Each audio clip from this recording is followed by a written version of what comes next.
तमिलनाडु के एक गांव में संध्या और उसका शौहर दोनों इडली बेचने का काम करते थे। संध्या का शौहर मनोज इडली बेचने में उसका हाथ बटाता था। मेहनती और काबिल होने के साथ साथ संध्या रहमदिल भी थी। कई बार तो वो इडली लोगों को फ्री में भी दे देती थी। संध्या के पिता आयुर्वेद के बहुत बड़े हकीम थे। इसी वजह से संध्या को भी जड़ी बूटी, पेड़ पौधे और सारी आयुर्वेदिक चीजों की पूरी जानकारी थी। संध्या दीदी, एक प्लेट इडली सांभर दे देना, चटनी थोड़ी सी तीखी देना। इतनी तीखी चटनी क्यों? क्योंकि मुझे सर्दी है ना, इसलिए। संध्या तुरंत अपने बगीचे से एक जड़ी बूटी की पत्ती ले आई और उसने तीखी चटनी में डालकर उसे परोस दिया। जैसे ही उस लड़की ने अपनी इडली तीखी चटनी के साथ खाई तो उसकी सर्दी तुरंत ठीक हो गई। अरे वाह, आपकी इडली तो जादुई है। इसमें आपने क्या क्या डाला है? मेरी सर्दी तुरंत ठीक हो गई। इसमें बस एक जड़ी बूटी का पत्ता था, कुछ नहीं। तुम यूं ही मुफ्त में दुनिया की मदद करती रहोगी ना, तो क्लिनिक में बैठे डॉक्टरों को अपनी दुकान बंद करनी पड़ेगी। बस थोड़ी सी मदद ही तो की है बेचारी की। सर्दी से परेशान थी इसीलिए, वरना आपको नहीं लगता मेरे अब्बू से सीखा हुआ जड़ी बूटी का ज्ञान ऐसे ही मेरे पास रहेगा? उसका कोई मतलब नहीं रहेगा। दोनों बहस करके घर जा ही रहे थे, तभी उनके बेटे ने कहा, अम्मी, मुझे स्कूल के टिफिन में इडली मत दो। मैं हमेशा इडली लेकर जाता हूँ। मुझे मेरे सारे दोस्त चिढ़ाते हैं। तुम्हारे बाकी सारे दोस्त टिफिन में क्या लेकर आते हैं बेटा? मेरे दोस्त सैंडविच और ब्रेड जैम लेकर आते हैं। तो एक काम करना, कल से तुम इडली सैंडविच लेकर जाना। तुम खुद भी खाना और अपने दोस्तों से भी शेयर करना। हुर्रे! मैं कल से इडली सैंडविच लेकर जाऊंगा। टोनी के जाते ही मनोज संध्या से पूछता है, अच्छा ये बताओ, इडली सैंडविच क्या होता है? ये तो बस मैंने यूं ही कह दिया। कल इडली ही दूंगी, बस कुछ पत्तियां डालकर। तुम भी ना कमाल करती हो। अगले दिन से संध्या फिर से अपनी इडली की दुकान खोल देती है। अच्छे ग्राहकी चल रही थी कि तभी मनोज उसके पास आया। संध्या, जल्दी से दुकान बंद कर दो, हमें यहाँ से निकलना चाहिए। शहर में एक बहुत बुरी बीमारी फैली है और धीरे धीरे गांव की तरफ आ रही है, और सरकार ने भी सारे कारोबार और बिजनेस बंद करके अपने अपने घर में रहने की सलाह दी है। ये अचानक कैसे हो गया? टोनी को मैंने अभी अभी स्कूल में छोड़ा। जाकर उसे लेकर आओ। सब अपने अपने घरों में कैद हैं और तुमने उसे स्कूल भेजा है। मनोज की बातें सुनकर संध्या हड़बड़ाकर अपने बच्चे टोनी को लेने स्कूल जा रही थी कि स्कूल की गाड़ी उनके घर के पास ही आ गई। चलो घर चलो बेटा। संध्या मनोज और टोनी के साथ घर चली जाती है और बचे हुए पैसे का राशन और कई सारी दूसरी चीजें, इडली का आटा और थोड़े से चावल दाल लेकर जैसे तैसे घर पहुंचती है। हमारे पास बस थोड़ा ही राशन बचा है। कितने दिनों तक घर में रहना है कुछ पता नहीं। हम तुम्हारे वालिदान से इस चीज की मदद क्यों नहीं ले लेते? उन्हें आयुर्वेद की इतनी समझ है, वो इन सब छोटी छोटी बीमारियों के बारे में झट से इलाज बता देंगे। मनोज के कहने पर संध्या अपने पिता को फोन लगाकर सारी तकलीफ बताती है। तब उनके पिताजी कहते हैं, इस तकलीफ का उपाय मैंने पहले ही तुम्हें बता दिया था। तुम्हें बचपन से ही जड़ी बूटियों की जानकारी है। अपने बगीचे से उन करिश्माई जड़ी बूटियों का इस्तेमाल करो और सारे बीमार लोगों को खाने में परोस दो। अपने पिताजी की बात सुनकर तुरंत ही संध्या अपने घर में वो किताब ढूंढने लगती है और वहाँ उसे उस बीमारी का इलाज मिल जाता है। तब बड़ी खुशी के साथ अपने शौहर मनोज के साथ ये बात कहती है, अब्बू ने जो जादुई जड़ी बूटी बताई है वो हमारे बागीचे में खूब सारी है। हम इसे अपने इडली सैंडविच में मिलाकर पूरे गांव और शहर को खिलाकर ठीक कर सकते हैं। तो देर किस बात की, हमें उस जड़ी बूटी से लोगों का इलाज करना चाहिए ताकि हम लोगों की मदद कर सकें। लेकिन हमारे पास कुछ ही दिनों का राशन है और अगर हमने इसे भी इस्तेमाल कर दिया तो हम आगे का क्या करेंगे? पता नहीं ये बीमारी कब तक रहेगी और कब तक नहीं। तुम आगे की फिक्र मत करो और अपने पिता की बताई जादुई जड़ी बूटी इडली सैंडविच में मिलाकर लोगों को दे दो। मनोज के इतना कहते ही संध्या अपने बगीचे से जादुई जड़ी बूटी ऐसी जड़ी बूटी जो सिर्फ और सिर्फ अमली इंसान और उनके खानदान के पास ही होती है, उस जड़ी बूटी को तोड़कर संध्या ने अपने घर के आस पड़ोस वालों के लिए इडली सैंडविच बना दी। ये तो सिर्फ 4-5 घर के लिए है। अरे इतने में क्या होगा हमारा। जैसे ही लोगों को पता चलेगा जादुई इडली सैंडविच है, वो अपने घर से राशन और कई सारे खाने के सामान हमें देंगे। उन सब चीजों से हम और भी बनाकर रख लेंगे। आस पड़ोस के कई घरों में संध्या और मनोज ने इडली सैंडविच बांटे और जब लोगों ने इडली सैंडविच खाया तो बिल्कुल ठीक हो गए। उनका बुखार और उनकी बीमारी झट से गायब हो गई। आपके इस बड़प्पन से हमारा बच्चा बीमारी के चंगुल से निकल गया। मालिक आपका भला करे। हमें पूरे मोहल्ले और शहर को ठीक करना है। इसके लिए हमें आपके घर का राशन चाहिए। ये भी कोई पूछने की बात है? मेरी राशन की दुकान है, ये तो तुम्हें पता ही है। बस मेरी एक शर्त है कि तुम सबको जादू इडली सैंडविच ही खिलाना। ये भी कोई पूछने की बात है? चलिए हम शुरू करते हैं। संध्या और मनोज उस औरत के राशन की दुकान पर जाते हैं और वहां जाकर इडली सैंडविच बनाने के सारे सामान लेकर आते हैं और उससे बहुत सारी इडली सैंडविच बनाकर पूरे गांव और कस्बे को खिलाते हैं। अरे सुनती हो, अगर हमने इन सारे बीमारों का इलाज कर दिया तो पूरे गांव बल्कि पूरे शहर में हमारे इडली सैंडविच की दुकान मशहूर हो जाएगी और लोग आयुर्वेद का इलाज अपनाने लगेंगे। आपने बिल्कुल सही कहा। हम ये जादुई जड़ी बूटी इडली के अंदर डालकर उसका सैंडविच बना देंगे और सारा काम हो जाएगा। चलिए बिना देरी किए हम काम शुरू कर देते हैं। पूरे गांव में संध्या और मनोज हर एक घरों में जाकर ये करिश्माई इडली सैंडविच देते हैं और उनसे कहते हैं, ये लीजिए, हमारी इडली सैंडविच खा लीजिए। इससे आपका पूरा खानदान तंदुरुस्त हो जाएगा और कोई भी बीमारी नहीं फैलेगी। जी मैंने बहुत सुना है इस इडली सैंडविच के बारे में और मैं जरूर खाऊंगा।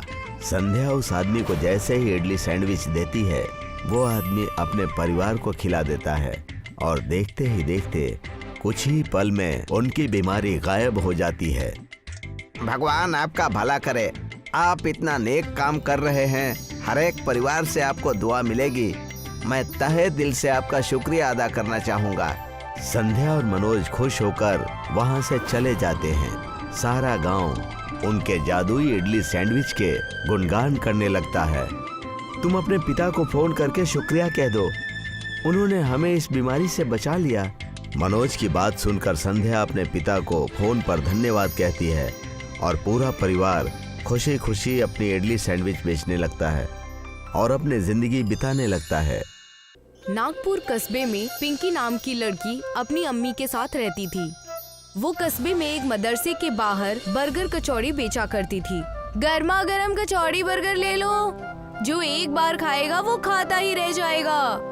आओ आओ, गर्मा गर्म कचौड़ी बर्गर ले लो।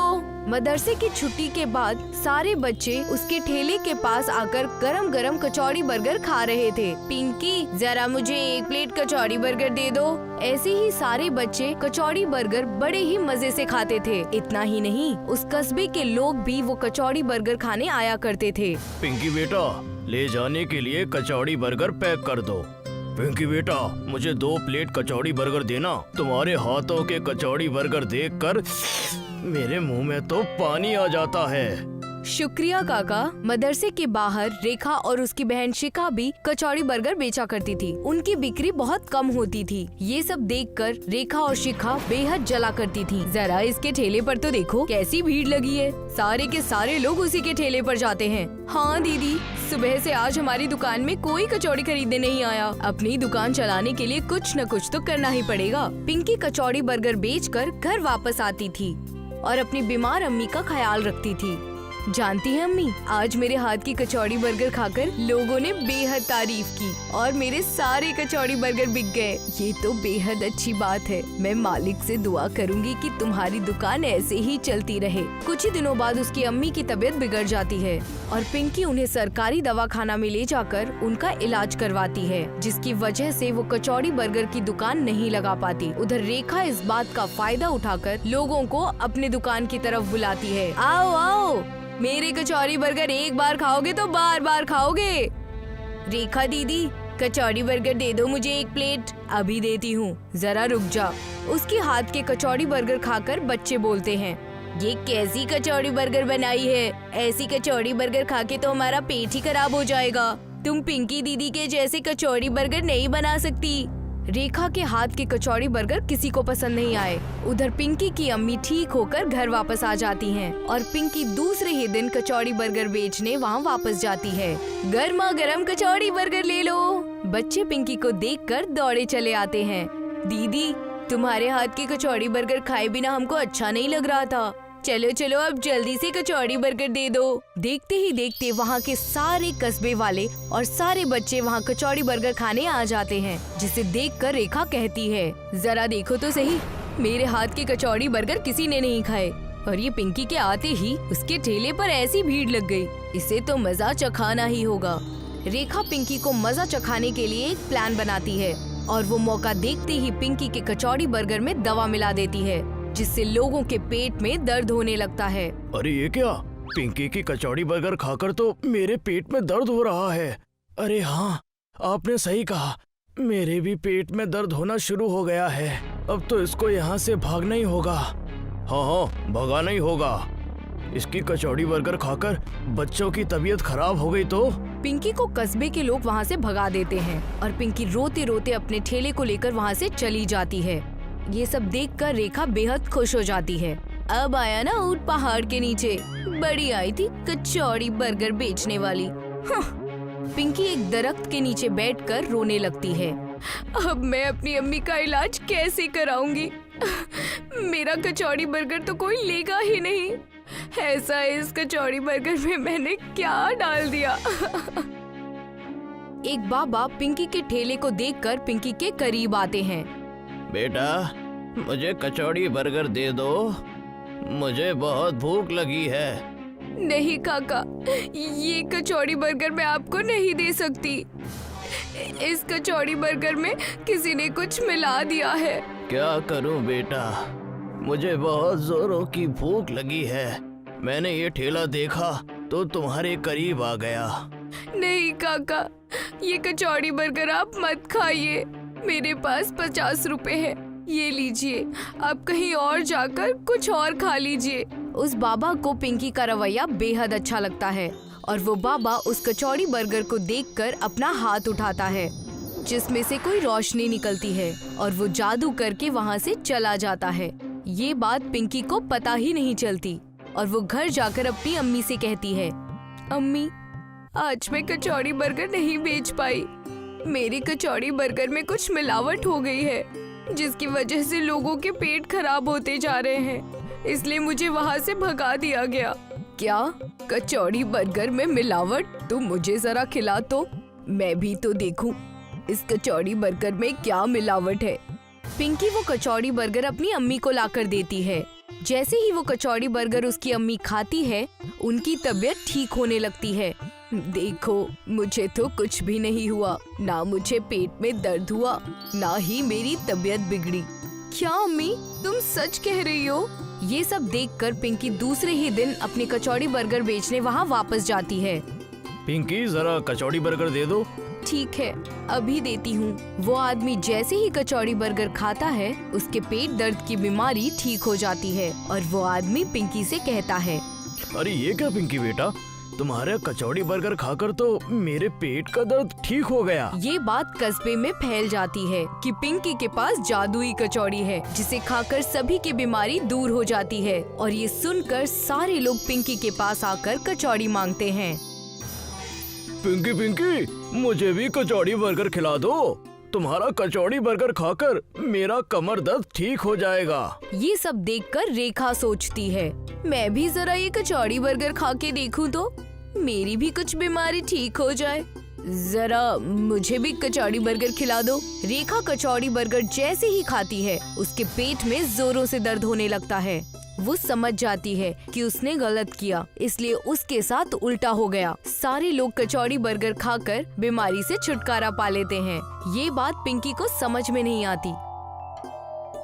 अगले दिन बाबा पिंकी के पास फिर से आते हैं। पिंकी बेटा, मुझे 50 के कचौड़ी बर्गर दे दो। अरे बाबा, आप तो वही हो ना जो उस दिन मेरा कचौड़ी बर्गर खाना चाहते थे और कचौड़ी बर्गर खराब होने की वजह से मैंने आपको मना कर दिया था। हाँ पिंकी, मैं वही हूँ। इतना कहते ही वो बाबा एक परी के रूप में आ जाते हैं। अरे ये क्या, आप परी बन गई? आप कौन हैं? हाँ पिंकी, मैं बाबा नहीं, मैं एक परी हूँ।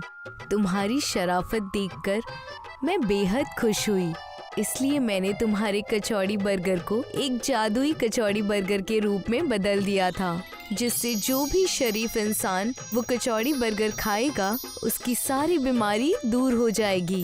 ये बात जानकर पिंकी बेहद खुश हो जाती है और शुक्रिया कहती है। वो जादुई कचौड़ी बर्गर से अपनी अम्मी और सारे लोगों की बीमारी ठीक करती है। महाराष्ट्र के एक जिले में महेंद्र मिसल पाव बेचा करता था। वैसे तो महेंद्र पढ़ा लिखा था, पर नौकरी ना मिलने के कारण धंधा करना उसे अच्छा लगा। महेंद्र की पत्नी मोना महेंद्र का पूरा साथ दिया करती थी, हमेशा उसके धंधे में हाथ बटाया करती थी और घर की देखभाल भी करती। महेंद्र और मोना हर सुबह मिसल पाव की दुकान खोलते और पूरे दिन दुकान चलाकर उसे बंद कर कर शाम को घर चले जाते। शहर में होने के कारण कई और दुकानें भी थीं और ज्यादातर मिसल पाव की दुकानें थीं। आज एक मिसल की दुकान और खुल गई। मत्तू हलवाई ने अपने हलवाई का काम छोड़कर मिसल पाव बेचना शुरू कर दिया। ये बात तो मैंने भी देखी, हर दिन दुकानें बढ़ती जा रही हैं और फायदा कम होता जा रहा है। कुछ तो सोचना होगा हमें। कुछ और नहीं, हमें कई और तरीके और वैरायटी के मिसल बनाकर बेचने होंगे ताकि हमारा बिजनेस और चल सके और हमें बहुत फायदा हो। उसी जगह प्रभास शहर से अपनी पढ़ाई पूरी करके आया हुआ था। प्रभास महेंद्र का बचपन का दोस्त था जो पढ़ने के लिए विदेश चला गया था। प्रभास शहर में आते ही महेंद्र की दुकान पर गया। अरे प्रभास भाई, कैसे हो तुम? कब आए अमेरिका से? मैंने तुम्हें कितने मैसेज किए, कॉल भी किए, किसी चीज का जवाब नहीं देते थे तुम। क्या बात है? अरे महेंद्र भाई, अभी हफ्ते भर पहले ही आया। सारे दोस्तों से मिल रहा था तो सोचा तुमसे भी मिलता चलूं। फिर पता चला कि तुम तंगी से गुजर रहे हो, तो सोचा कि तुमसे मुलाकात करता जाऊं। बेफिक्र रहो, अब मैं हफ्ते 2 हफ्ते तुम्हारे साथ ही रहूंगा। चलिए, ये बेहद अच्छा है। आपके बारे में ये खूब तारीफें किया करते हैं। महेंद्र प्रताप से अपनी सारी मुसीबतें बताता है। कई सारी मिसल की दुकानें देखकर प्रभास कहता है, तुम्हें अब अपने मिसल के मसाले पर ध्यान देना होगा। जितना लजीज तुम मसाला बनाओगे उतना ही धंधा तुम्हारा अच्छा चलेगा। तुम ऐसा क्यों नहीं करते? वैरायटी के मसाले बेचा करो। वैरायटी के मसाले, इसका मतलब?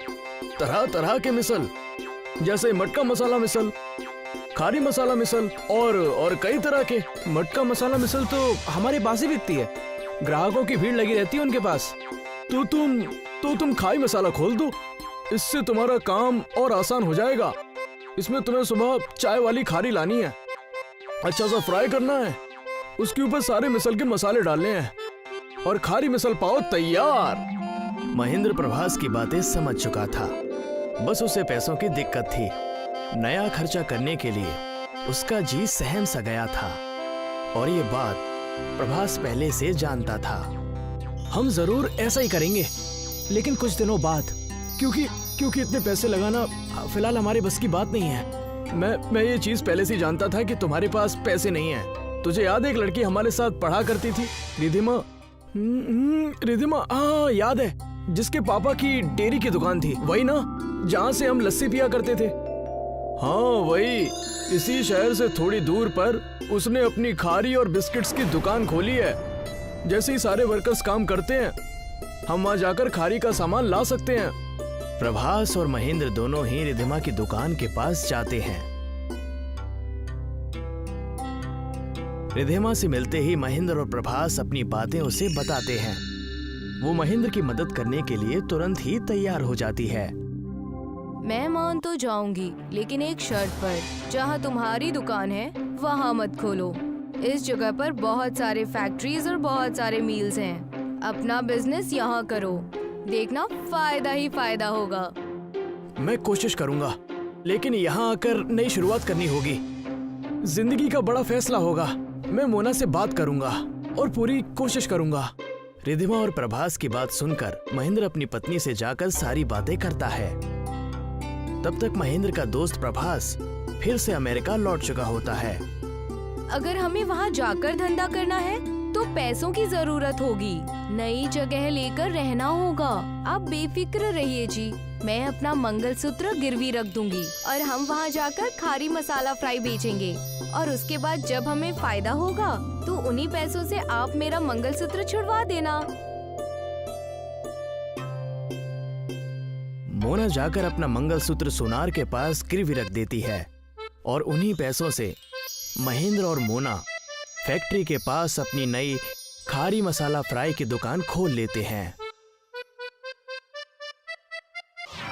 महेंद्र और मोना की खारी मसाला फ्राई की दुकान खुलते ही सारी फैक्ट्री और मील के मजदूर वहीं आने लगे और मुनाफा भी होने लगा। कुछ महीने बीत गए थे। पूरे शहर में चर्चा थी। दूर दूर से लोग खारी मसाला फ्राई खाने आने लगे क्योंकि सस्ता और लजीज होने के कारण महेंद्र साफ सफाई से काम करता था। ये देखकर लोग और खुश होते। कुछ फूड व्लॉगर्स आकर खारी मसाला फ्राई का वीडियो निकालकर उसको वायरल करने लगे। देखते ही देखते महाराष्ट्र में बहुत मशहूर हो गया खारी मसाला फ्राई। अरे मोहतरमा देखो, मैं तुम्हारे लिए क्या लाया हूँ। क्या? ऐसा क्या ला दिया? अरे ये वही मंगलसूत्र है जो तुमने गिरवी रखा था। लाओ मैं तुम्हें इसे पहना दूं। मोना मंगलसूत्र देखकर बहुत खुश हुई। प्रभास और रिद्धिमा की मदद से महेंद्र ने नई शुरुआत की। महेंद्र ने प्रभास और रिद्धिमा का शुक्रिया अदा किया, प्रभास को मैसेज देकर और रिद्धिमा को गिफ्ट्स देकर, और इसी तरह दोनों मियां बीवी खुशी खुशी रहने लगे।